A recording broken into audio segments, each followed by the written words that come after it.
कयामत तक बाबरी मस्जिद का नहीं होगा निर्माण, पहली बार योगी ने किया सबसे बड़ा ऐलान। बंगाल तक पहुंची योगी की गूंज, कांप उठी हुमायूं कबीर गैंग, बाबरी बनाने वालों को अल्टीमेटम। भावुक होकर योगी ने क्यों कहा मरने वाले सभी हिंदू दलित बट गए तो कटने के रास्ते खुल जाएंगे।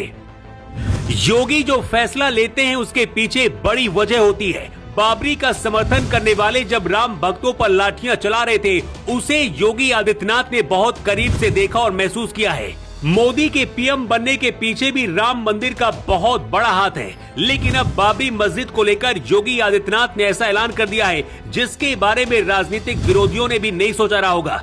उधर बंगाल में जब नई बाबरी मस्जिद बनाने की तैयारी चल रही है, इधर योगी आदित्यनाथ ने ऐलान करते हुए कहा है कि कयामत आने तक भी नई बाबरी नहीं बनेगी।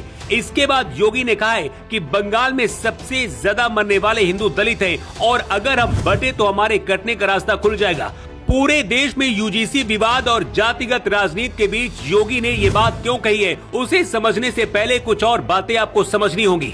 योगी ने कहा है कि याद रखना, सनातन कमजोर होगा तो देश कमजोर होगा, देश कमजोर होगा तो सनातन के सामने अस्तित्व का संकट खड़ा हो जाएगा।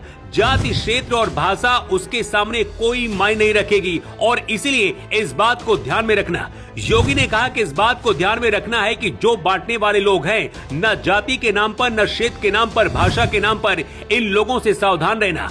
बांग्लादेश के मुद्दे पर इस सब मौन है। बांग्लादेश में जो मारे जा रहे हिंदू, हर दिन आप सुनते होंगे एक हिंदू जला दिया गया, एक हिंदू के घर में आग लगा दी गई और इस तरीके की न जाने कितनी घटनाएं हो रही हैं। योगी ने कहा है बांग्लादेश में मरने वाला हिंदू ज्यादातर दलित हिंदू हैं, कोई नहीं बोल रहा है। केवल कुछ हिंदू संगठनों को छोड़ दिया जाए और धर्माचार्यों को छोड़ दिया जाए, लगता है कि सबका मुंह बंद हो गया है क्योंकि मरने वाले हिंदू हैं तो कोई नहीं बोलेगा। उनके लिए कोई मानव अधिकार नहीं, उनके लिए कोई दुनिया का संगठन वकालत करने वाला नहीं है। और मैं यही आपसे कहूंगा कि इन नेताओं के बहकावे में न आए, ये जाति के नाम पर बांटना चाहते हैं। देश भर के हिंदुओं को संदेश देते हुए योगी आदित्यनाथ ने कहा है कि हमने कहा था कि रामलला हम आएंगे, मंदिर वहीं बनाएंगे, मंदिर वहीं पर बना दिया। आज फिर हम कह रहे हैं कि कयामत के दिन तक भी बाबरी मस्जिद के ढांचे का पुनर्निर्माण नहीं होगा। जो कयामत के दिन के आने का सपना देख रहे हैं, वो दिन आना ही नहीं है। आपको बता दें कि बंगाल में नई बाबरी मस्जिद बनाने वाले हुमायूं कबीर और असदुद्दीन ओवैसी जैसे नेता बयान दे चुके हैं कि जहां राम मंदिर बना है वहां कयामत तक बाबरी मस्जिद ही रहेगी। ये बयान आने वाले समय में फिर से देश को बांटने वाला है। ऐसे लोगों की सोच कितनी खतरनाक है कि भारत में अत्याचार करने वाले बाबर के नाम पर ममता बनर्जी के गढ़ में बंगाल में नई बाबरी बनाई जा रही है, जिसे बांग्लादेश और पाकिस्तान के कट्टरपंथियों का समर्थन मिल रहा है। बहुत जल्दी योगी आदित्यनाथ भी बंगाल जाएंगे, जहां सीधा ममता बनर्जी से मुकाबला होगा। बिहार में भी बीजेपी की इतनी बड़ी जीत के पीछे योगी आदित्यनाथ कसर रहा है। अगर यही असर बंगाल में भी काम कर गया तो बंगाल में बीजेपी सरकार बनेगी और उसके बाद मुर्शिदाबाद में बाबरी बनाना सिर्फ सपना ही रह जाएगा। असम के मुख्यमंत्री हेमंत बिस्वा शर्मा पहले मियां मुसलमानों को असम से बाहर करने का ऐलान कर चुके हैं और लगातार घुसपैठियों पर कार्रवाई हो रही है।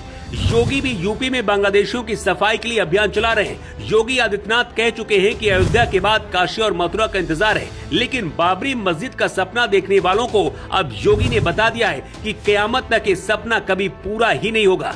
ऐसे आरोप लगते हैं कि योगी को साइड करने के लिए बीजेपी के अंदर भी उथल पुथल चल रही है। यूजीसी कानून के बाद बीजेपी की छवि पर काफी नुकसान हुआ है। अगर बीजेपी यूजीसी जैसे कानून लेकर आ रही है तो क्या योगी के हिंदुओं को एकजुट करने वाला प्लान पूरा हो पाएगा? बाबरी का सपना देखने वालों के लिए योगी आदित्यनाथ ने जो ऐलान किया है, उसे लेकर आपकी राय क्या है? कमेंट बॉक्स में अपनी राय दें। ब्यूटी